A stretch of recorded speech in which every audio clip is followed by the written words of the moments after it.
ঈদের অল্প কয়েকদিন আগে মহাসড়কে বেড়েছে গণপরিবহন ও যাত্রীদের চাপ। ঢাকা টাঙ্গাইল মহাসড়কে আজ দেখা দিয়েছে যাত্রীদের ভিড় এবং গণপরিবহনের চাপ। আমরা যদি একটু ঢাকা টাঙ্গাইল মহাসড়কটি দেখাই, যান্ত্রিক শহর ত্যাগ করছেন অনেকেই। গতকালের তুলনায় আজ মহাসড়কে গণপরিবহন দেখা যাচ্ছে দ্বিগুণ, শহর ছেড়ে ঘরমুখো মানুষজন।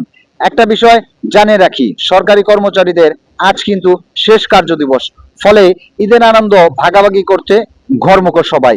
ঈদ যাত্রা ঘরমুখো মানুষের যাত্রা হোক শুভ ও সুন্দর।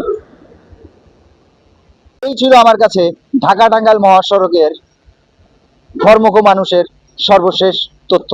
মহিদুল ইসলাম মিল্টন, জাগরণ টেলিভিশন।